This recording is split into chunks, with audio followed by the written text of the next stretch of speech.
wassalatu wassalamu ala rasulillah. Mudahkan urusan orang lain.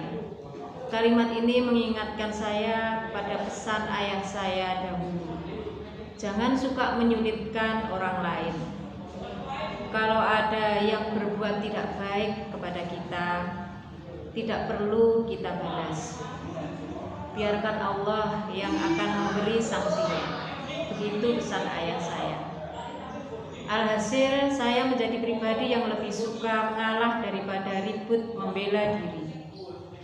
Ternyata apa yang diajarkan ayah memberikan kebaikan dalam kehidupan kami. Jika kita memudahkan urusan orang, maka Allah akan memudahkan urusan kita.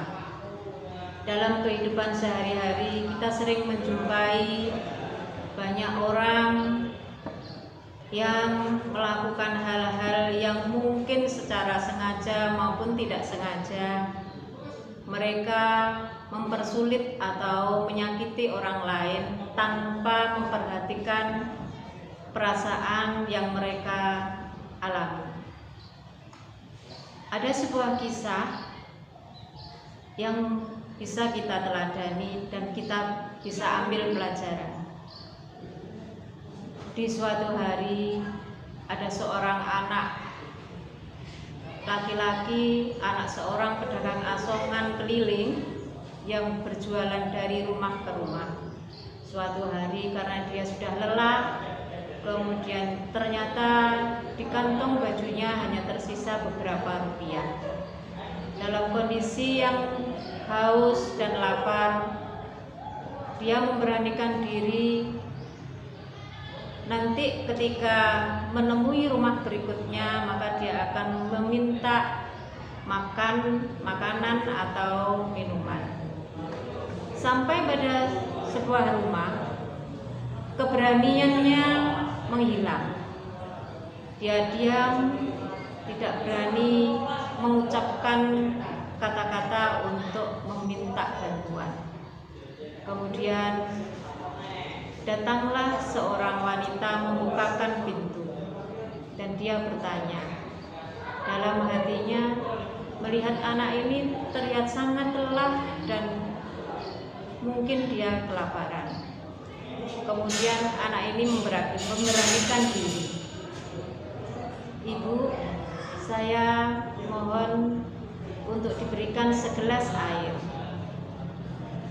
Dalam pikiran wanita ini, anak ini sudah berjalan lelah, lapar, haus, maka dia kembali ke dalam rumah, mengambil segelas susu, kemudian diberikan kepada anak tersebut.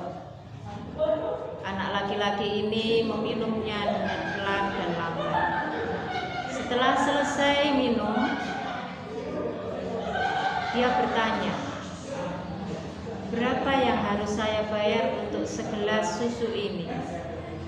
Wanita ini menjawab, "Di agama kami tidak diajarkan untuk meminta balasan atas kebaikan yang kita lakukan." Kemudian anak ini mengucapkan kata terima kasih ibu. Kemudian setelah beberapa tahun kemudian, ibu ini menderita sakit yang cukup parah karena di rumah sakit di daerahnya tidak ada perlengkapan yang memadai, maka dia dianjurkan untuk berobat di rumah sakit yang lebih besar, yang lebih lengkap alatnya. Sampai di rumah sakit itu, wanita ini dimasukkan ke dalam ruang perawatan. Salah satu dokter spesialis mengetahui kedatangan seorang ibu yang baru saja masuk dalam jadwal daftar perawatannya. Kemudian dia meminta kepada petugas administrasi untuk melihat biodata ibu tersebut. Ketika dia membaca biodata ibu ini dan melihat daftar riwayat penyakitnya, terbersit dalam ingatannya bahwa ibu ini adalah ibu yang tinggal satu daerah dengannya di waktu kecil. Kemudian dia bergegas melihat ke dalam kamar perawatan ibu tersebut. Secara langsung dia bisa mengingat kembali bahwa ibu ini adalah ibu yang dahulu pernah memberikannya segelas susu. Kemudian dia kembali ke ruang administrasi dan mengatakan, berikan perawatan terbaik untuk ibu ini sampai dia sembuh. Sampailah pada hari berikutnya, ibu ini menerima perawatan dan pengobatan yang terbaik di rumah sakit tersebut. Selang beberapa waktu lamanya, ibu ini sudah mulai sembuh. Dan tibalah waktu untuk pembayaran administrasi atas semua biaya perawatan yang telah dia peroleh. Kemudian dokter tersebut meminta bagian administrasi untuk mengirim seluruh biaya pengobatan kepadanya. Setelah membaca dan menuliskan sesuatu di pojok atas lembar tagihan, lalu mengirimkan ke kamar pasien wanita tersebut. Ketika menerima amplop tagihan biaya tersebut, wanita itu berpikir beberapa saat, berapa biaya yang harus dia bayarkan. Dia khawatir tidak akan mampu membayarnya walaupun harus dengan mencicil atau mengangsur seumur hidupnya. Tetapi saat membukanya, ada catatan menarik di pojok atas yang tertulis, telah dibayar lunas dengan segelas susu, tertanda dokter spesialis jantung. Terkadang kebaikan kita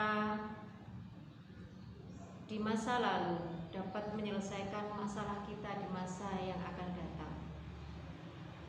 Pelajaran itu yang kita ambil dari kisah ini, karena sesungguhnya kita tidak akan tahu kapan kebaikan kita berbuah, tapi yakinlah pasti akan berbuah.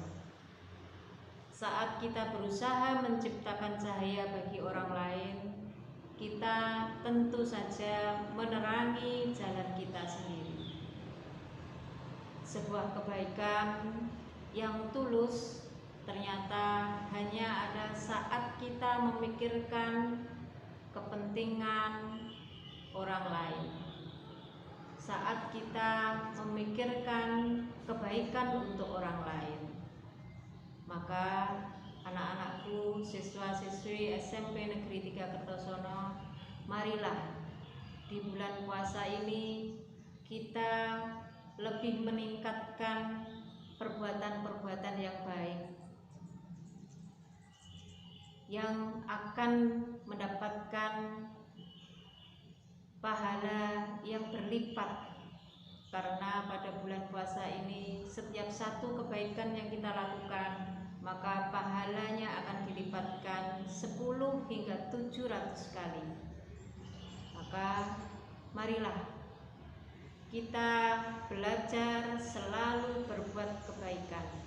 Jangan pernah bosan berbuat baik kepada teman, kepada lingkungan kita, kepada sesama kita, terutama kepada orang tua kita, kepada bapak ibu guru kita, kepada semua keluarga kita.